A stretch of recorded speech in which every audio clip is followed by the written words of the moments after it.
Bom dia! Mais um Questão de Direito, o seu programa, a sua escola de formação prática jurídica, para que você possa aí realmente acertar nos negócios, ter conhecimento jurídico. Não tem jeito, né?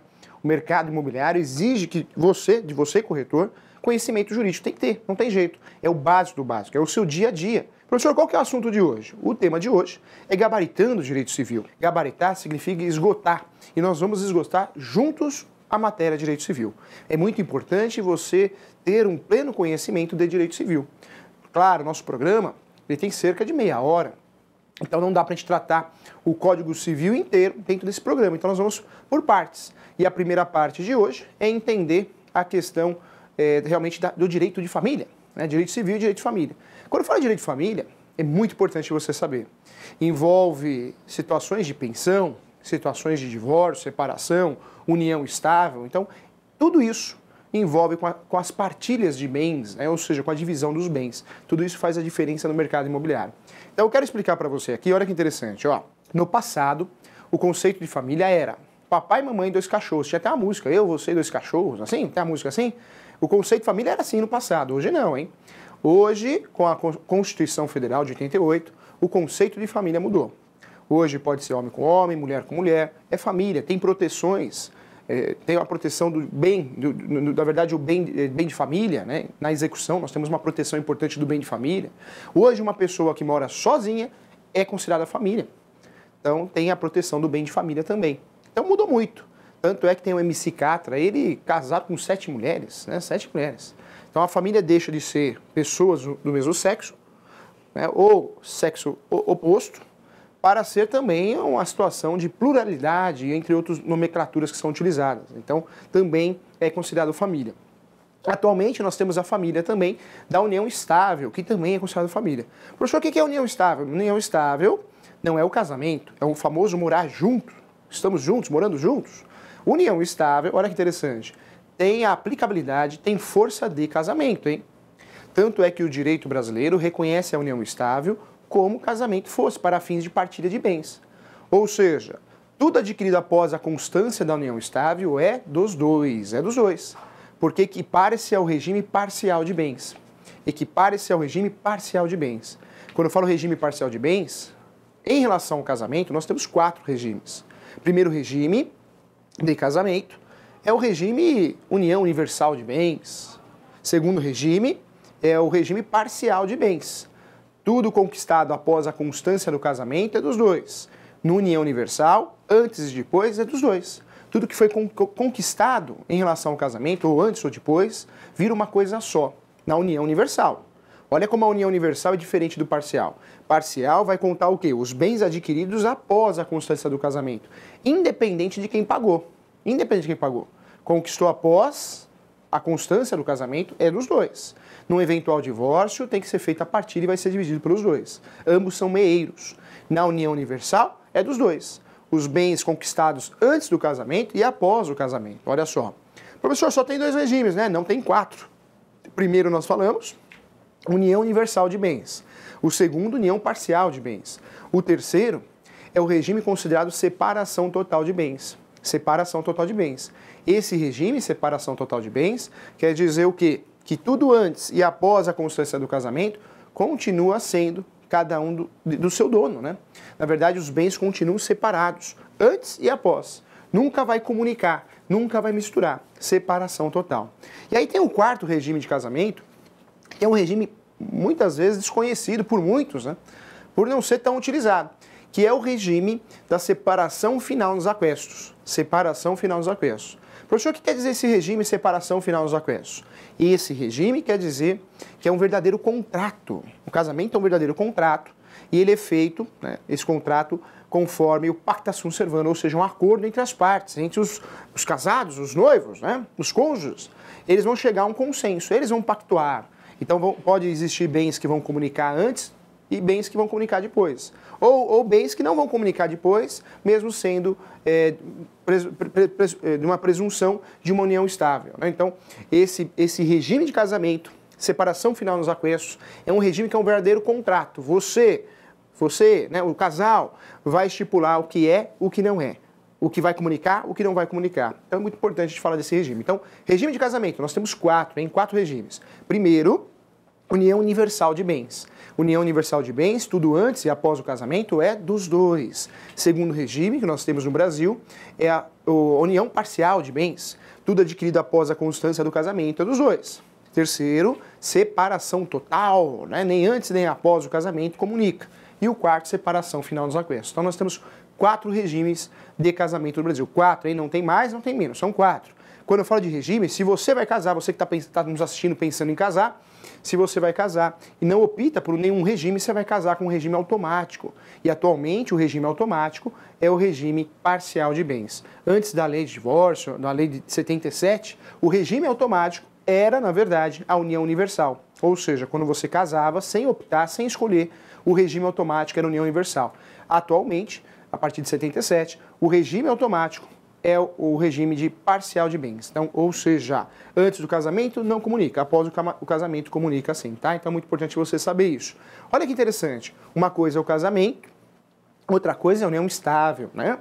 O casamento, no passado, a primeira coisa que foi autorizada ocorrer, né? Primeiro o instituto que foi autorizado ocorrer de pessoas do mesmo sexo foi a união estável. Ela foi declarada válida, né?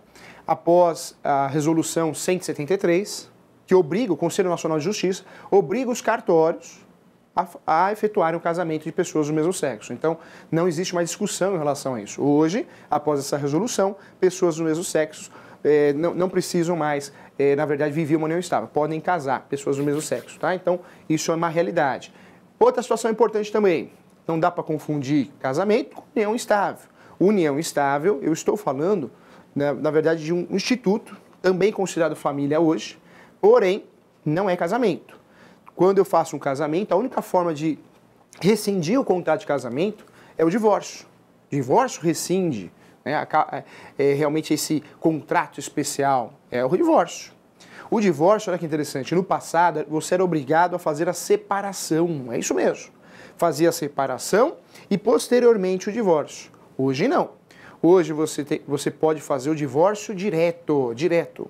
Esse divórcio direto, após a emenda constitucional, emenda é a única forma que nós temos de alterar a Constituição Federal, que é a legislação mais importante. Então, emenda constitucional, ela altera, né, ela altera a Constituição Federal para que tenha realmente uma aplicabilidade diferente no mundo jurídico. Emenda constitucional é a única forma que eu tenho de alterar a Constituição Federal. E a emenda constitucional 66 de 2010, autorizou o divórcio direto. Professor, é bom ou é ruim? É ótimo. Por quê? Se um não quer, né, ou os dois não querem, agora se divorcia direto. Isso a partir de 2010. Né? Essa emenda constitucional de 2010, 66 de 2010, autoriza, olha que interessante, ó, o divórcio direto. Então hoje eu não preciso mais fazer a separação, depois de um lapso temporal, ingressar com uma ação que chama ação de conversão de separação e divórcio. Hoje eu posso fazer o divórcio direto, tá? Posso fazer o divórcio direto. Então é importante você saber realmente que não precisa mais fazer a separação. Professor, se eu quiser fazer a separação, posso? Pode. Você pode fazer porque a separação não morreu, né? Tanto é que o novo CPC, ele trouxe de volta o Instituto da Separação. Muita gente dizia que acabou, separação acabou no Brasil com a emenda 66 de 2010. Mas o novo CPC deixa bem claro que existe a separação e ela está aí para ser usada. Mas é facultativo. Se você quer se separar, você separa e depois você vai ter que converter isso em divórcio. Agora, se você quiser ganhar tempo e já resolver a questão, faz o divórcio direto conforme a emenda constitucional 66 de 2010, tá? Isso é muito importante, é importante você saber, ok? Então, isso é interessante você saber para que você, se precisar ou orientar alguém, existe o divórcio direto. Lembra você que o divórcio ocorre através de uma decisão judicial, né? E essa decisão, eu preciso dar publicidade a ela. Então, eu pego essa decisão, né, ou seja, a sentença, e também vou pegar lá o mandado é ordem judicial, e tenho que levar no cartório. Se eu não levar no cartório, você não está divorciado, você não está separado. E não está separado, não está divorciado, por quê? Porque, na verdade, você não deu publicidade ao ato. Quando você leva o mandado no cartório, você levou o mandado no cartório de divórcio ou separação, o cartório vai fazer uma verbação na matrícula. Na matrícula, que é uma matrícula, né? É um registro na certidão de casamento, tá? Então isso é muito importante fazer esse registro na certidão de casamento. Isso daí realmente é a finalidade do divórcio e ele gera a publicidade. Então, muito importante você saber para que você realmente não erre. Né? Não. Professor, estou divorciado, saiu a decisão, mas você não levou no cartório, não gerou publicidade. Fique atento em relação a isso, é muito importante, tá? Olha só, deixa o casamento de lado, volto na união estável. Professor, união estável, como que funciona essa união estável? Existem várias discussões, né, doutrinárias e jurisprudencial. Doutrinária é livros, né? Vários livros falam de diferentes períodos, lapsos temporais. Já a jurisprudência também tem uma discussão muito grande. A jurisprudência, se você vai lá para o sul, é um pouquinho diferente do sudeste, do nordeste. Se você vai lá para o norte, nosso país é muito grande, já tem um outro pensamento. Fato é que já existem algumas resoluções, já existem vários entendimentos que a união estável, presta atenção, hein, você que está nos assistindo, hein?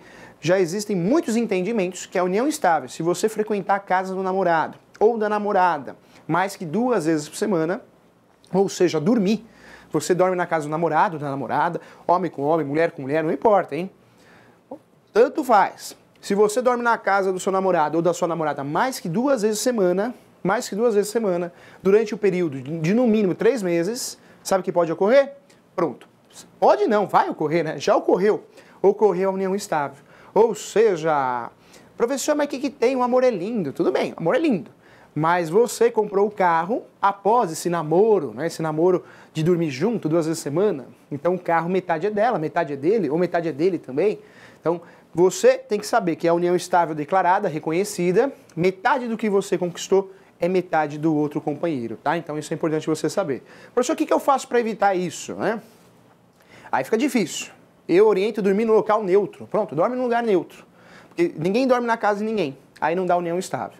Outra situação importante, que vem do direito italiano, é o contrato de namoro. Parece brincadeira, mas é realidade, hein? Muita gente está fazendo contrato de namoro. Professor, mas o contrato de namoro, ele inibe a união estável? Ele ajuda, né? Ele ajuda. Porque é um contratinho de namoro, tem uma cláusula lá dizendo que não é união estável. Então ele ajuda sim.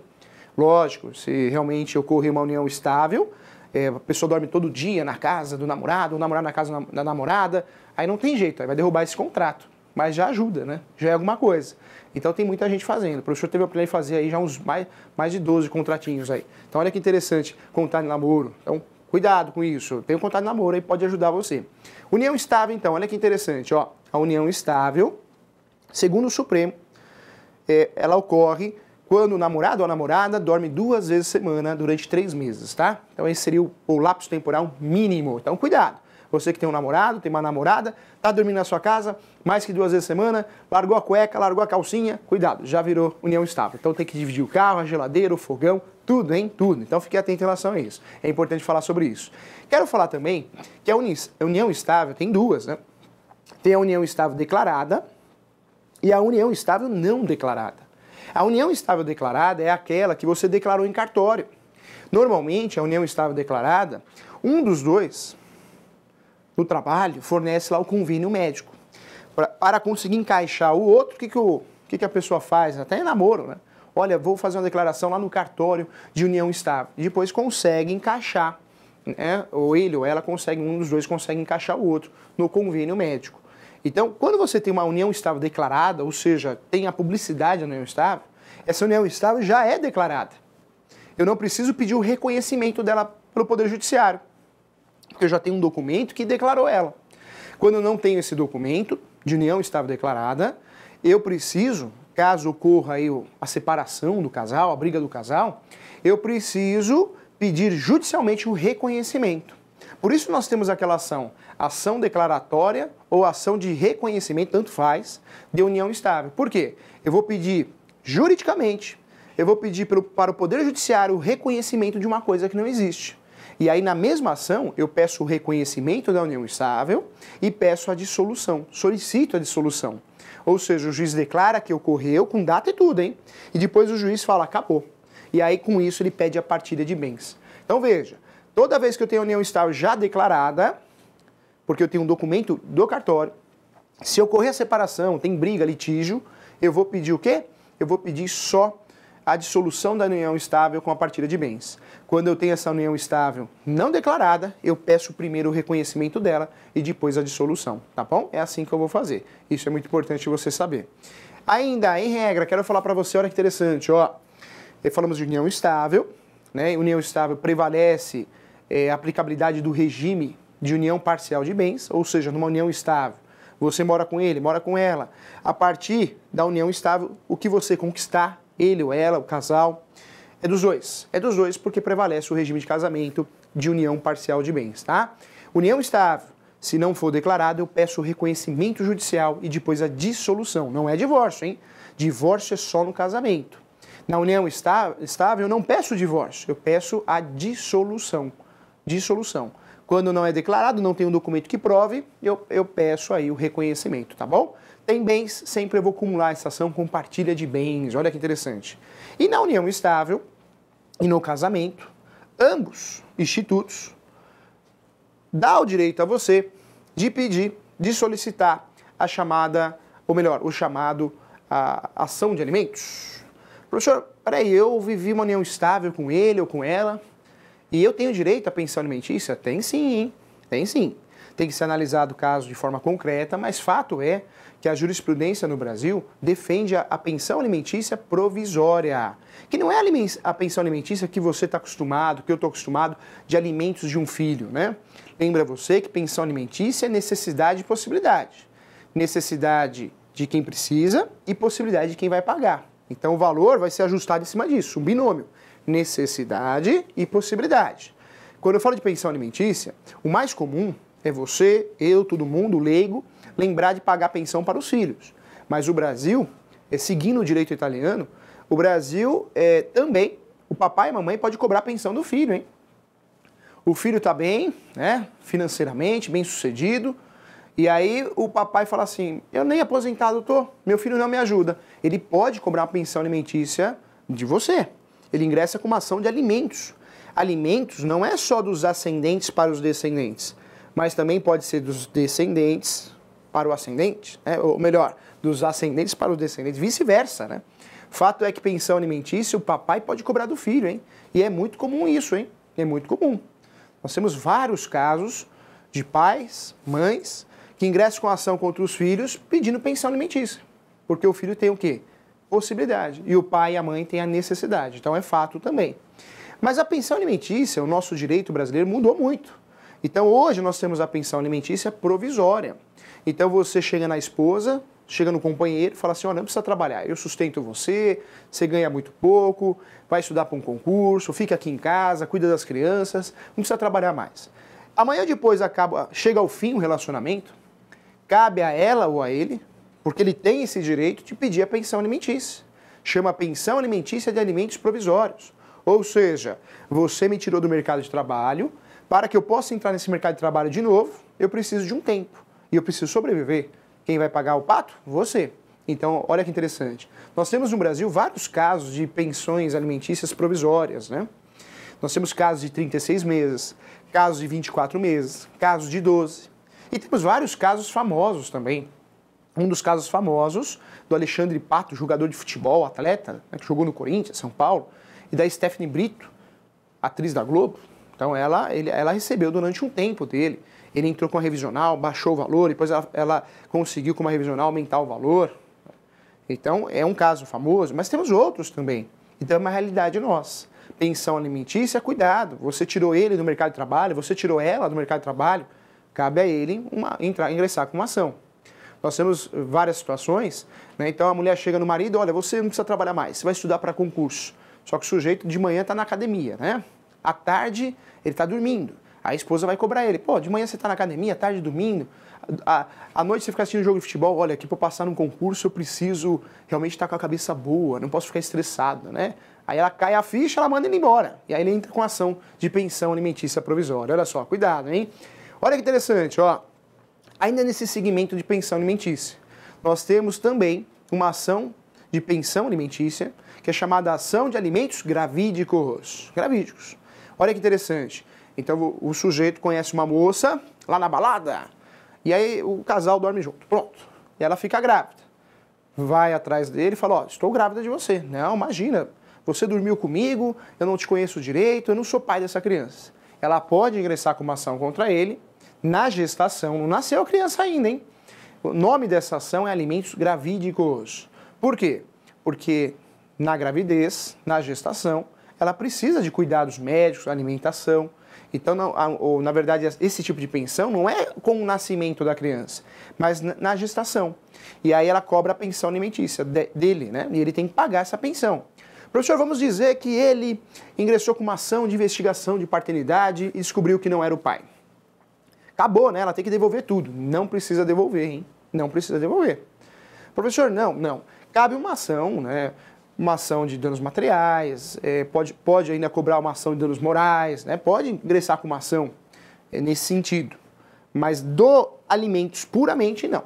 Não porque pagou, tá pago, não é um dinheiro que volta, né? Não é um seguro, não é algo, não é meu filho, então devolve o dinheiro, tá? É uma ação muito utilizada, são os alimentos gravídicos. Esses alimentos gravídicos está na gestação, né? Está grávida. E isso acontece muito. Então, alimentos não é só após o nascimento, fralda, leite, mamadeira, né? Mas também na gestação, porque na gestação precisa de cuidados especiais, medicamentos, vitaminas. Então, a jurisprudência é pacífica no Brasil nesse sentido, tá bom? Uma ação muito utilizada, hein?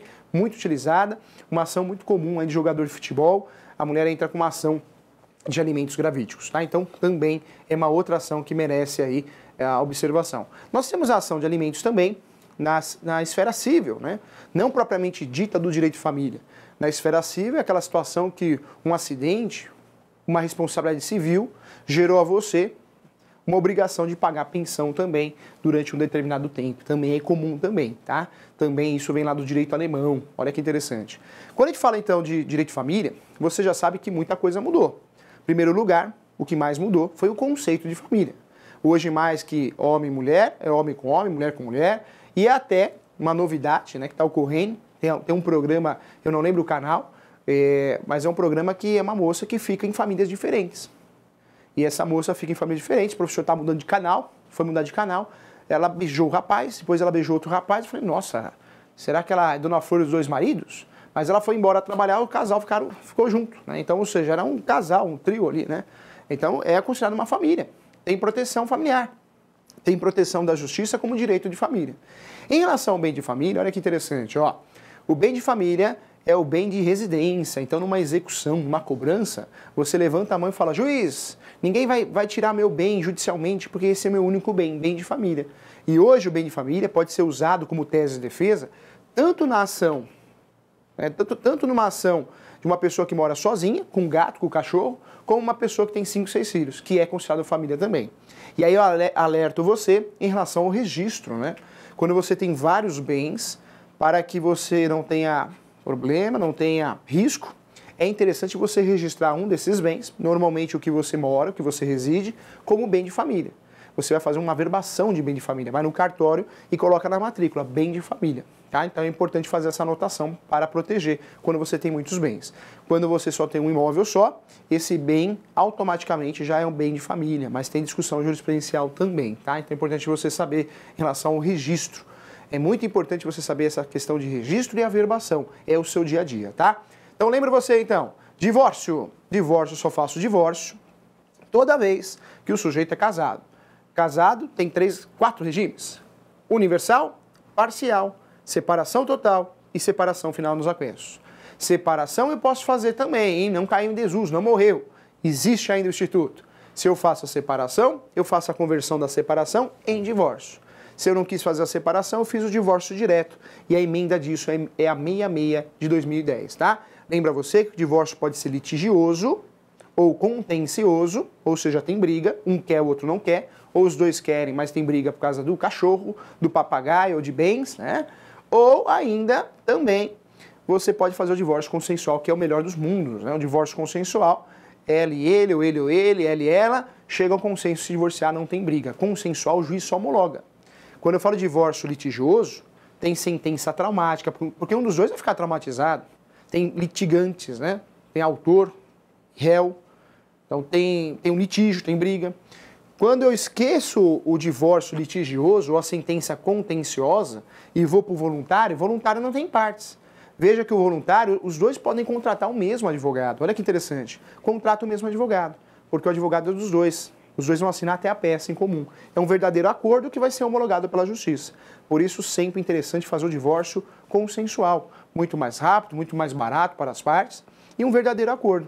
O juiz não vai decidir a vida dele, só vai homologar para ver se tem alguma coisa de errado. O divórcio, lembra você, que é um dos momentos também de voltar a utilizar o nome de solteiro, né? Ele ou ela, voltar a utilizar o nome de solteiro. Isso é fato. Por quê, professor? Porque o casamento permite mudar de nome. E esse negócio mudar de nome, muitas vezes a gente acostuma, né? O homem que passa o sobrenome para a mulher. Pode ser o contrário, né? O casamento permite a mulher utilizar o sobrenome do homem ou o homem utilizar o sobrenome da mulher. E no divórcio ou na separação é um momento propício para fazer aí na verdade, voltar a utilizar o nome de solteiro, tá bom? Professor, esqueci de mudar o nome no divórcio, na separação. Aí se esqueceu, olha que risco, né? Vai ter que ingressar com uma ação de retificação de registro público, hein? E aí vai pagar de novo os honorários, por isso não pode esquecer, tá bom?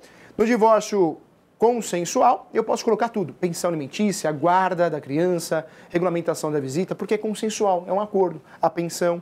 Já no divórcio litigioso, a jurisprudência, de forma pacífica, salvo exceções de alguns lugares, vai pedir para você separar. Então faz o divórcio, uma ação. Ação de alimentos, outra ação. Ação de regulamentação de guarda, outra ação. Visita, outra ação. Pensão alimentícia, outra ação. Tá? Salvo exceção aí, tá bom? Tem alguns advogados que fundamentam a peça pelo princípio da celeridade e às vezes escola, mas não dá certo sempre, tá bom? Olha lá, chegou o nosso momento, vamos realmente ao Pergunte ao Professor. Muitas perguntas aí, vamos lá.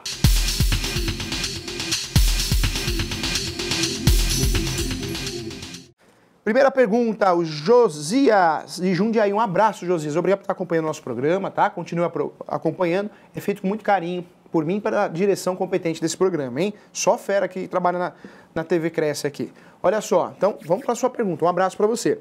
Faz alguma diferença na hora da venda de um imóvel se o casal está separado ou divorciado? Na verdade, faz sim, Josias.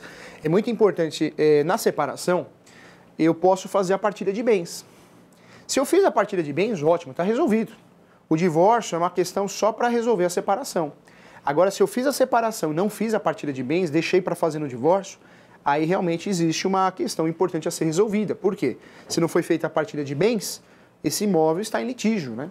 Por isso, o interessante para nós advogados, para você advogado, corretor, é sempre checar se já ocorreu a partilha de bem. Ocorreu? Já fez a divisão? Legal. Esse imóvel está apto à venda, tá bom? Então, legal. A Carmen de São Caetano, um abraço para você. Na união estável, a partir de quanto tempo o companheiro tem direito à partilha? Em que condições? Olha que legal. Na verdade, a partir do momento que a união estável é declarada, acabou, já tem direito, né? Então, união estável.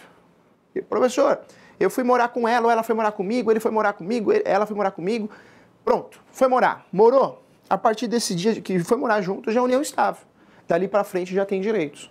Então, quando tem direito ao bem do outro, né, vamos dizer assim, ao bem em comum, na verdade, a partir do momento que foi declarada a união estável. E quando foi declarada? A partir do momento que foi morar junto, tá? Foi morar junto. Salvo exceção nesses casos que mora de sábado e domingo durante 3 meses, 2 vezes por semana, que já dá união estável. Então, a partir do momento que passou 3 meses, morando juntos, né, 2 vezes por semana já é união estável. Tá? Então, toma cuidado com esse prazo aí, porque, na verdade, existem várias presunções de prazos, mas fato é que tem direito um ou outro a partir do momento que mora junto. Pronto. Morou junto, dormiu junto, com constância, né? Vamos dizer assim, não foi algo que ocorreu uma vez só, 2 vezes, não. Começou a ocorrer 1 vez por semana, 2 vezes por semana, já é uma união estável, e aí começa a ter direito, a partir do momento que tem habitualidade, tá? Então, legal, boa pergunta, Carmen, um abraço para você. Professor, tem um casal que está se divorciando, pois tem um imóvel no valor de 350 mil. Ele quer 100 mil por parte dele e 250 mil para deixar para ela. Como proceder esse tipo de negociação? Cuidado, hein? Você, corretor, Alexandre, um grande abraço, obrigado por estar assistindo nosso programa. O corretor tem que ficar muito atento em relação a isso, viu? Porque existe uma briga do casal, a picuinha, né? É complicado. Eles vão ter que resolver isso, porque não existe se você fazer a transação imobiliária e autorizar o comprador depositar 250, 150, porque depois vai dar briga entre eles, e aí pode fazer o quê? Anulidade no negócio.